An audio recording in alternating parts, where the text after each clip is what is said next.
About 71% of the land is water covered. Water exists almost everywhere, from air as water vapor, in soil as soil moisture, in lakes and in rivers. All living things depend on water for their survival. In our homes, we all use water for drinking, cooking, bathing, and laundry.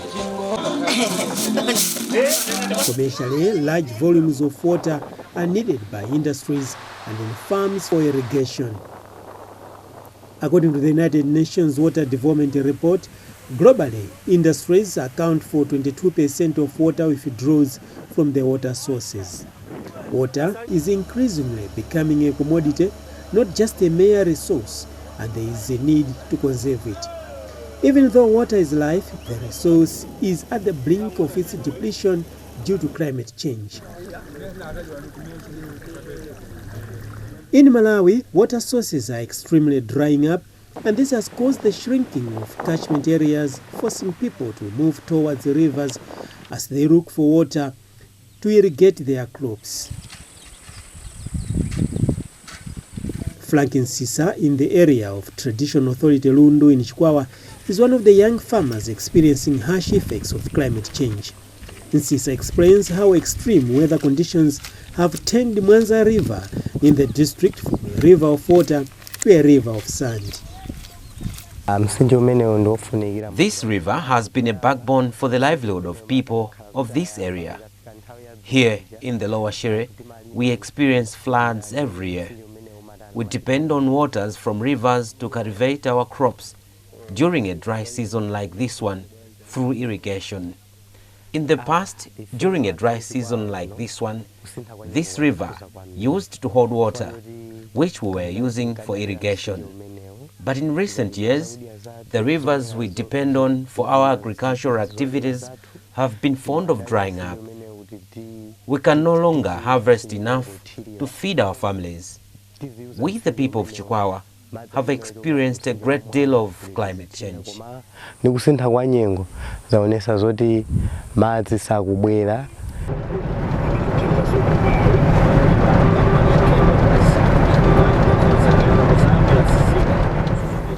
Climate change has not only affected the people living in the lower lands, even those living in the highlands have also been affected.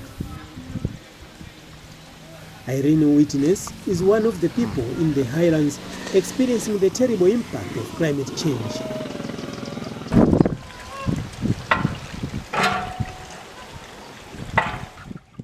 Irene and members of her village have walked long distances to fetch water for domestic use, even though a borehole is planted beside her house. Irene narrates on how a borehole, which is close to her house, lost its water supply with the passage of time.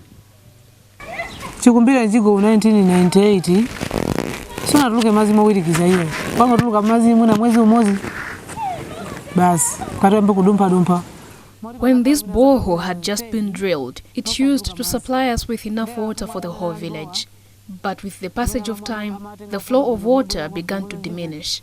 The village chief on several occasions has been calling for repairs to fix this borehole, but nothing has changed. The recent repairer told us that the problem is not the roads that form this borehole, but that the water had run out underground.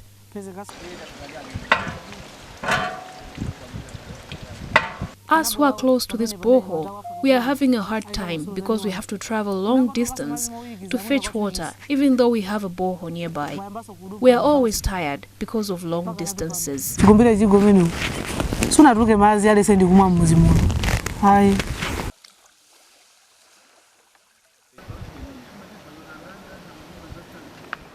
Esther Chifuniro Mabedi is a lecturer in Earth Sciences at Malawi University of Science and Technology, MUST. Mabedi explains the science behind the drying up of rivers and boreholes. So, as a starting point, if you can imagine that rain falls onto the ground and it has to seep through the soils, and then when it accumulates within the soil or within a rock, it then becomes an aquifer, which when we drill or we dig a well. So that's when we get groundwater from the subsurface.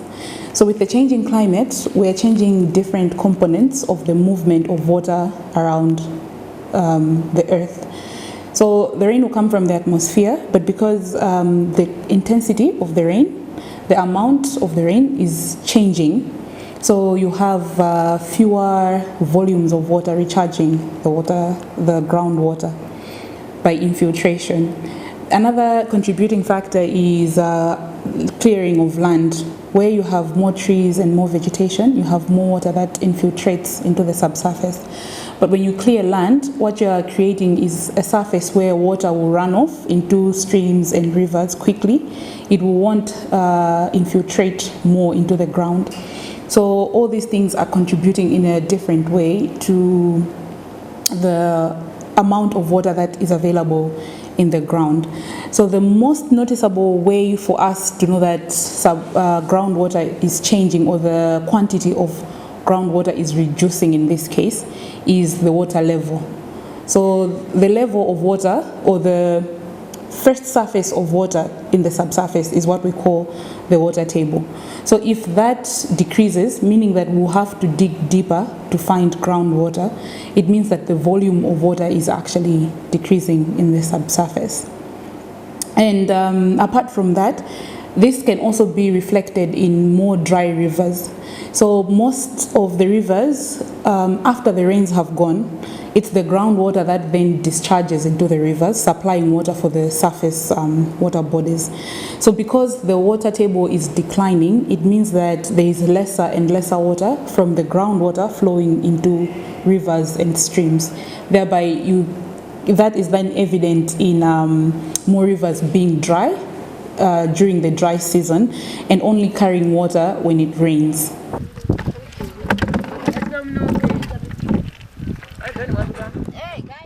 Mabedi says there is a lot that has to be done if Malawi is to avoid losing its ground and inland waters.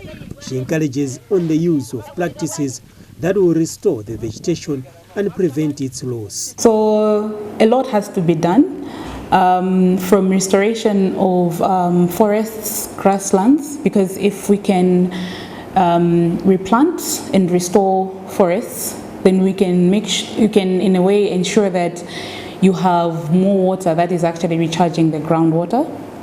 The other way is for us to reuse our water. Often we don't reuse wastewater.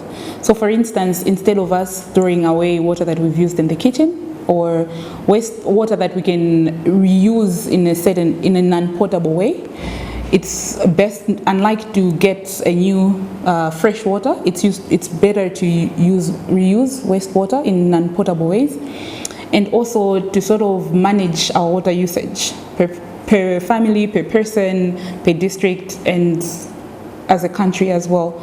So the more we manage how we use the water, the more sustainable our water resources will be.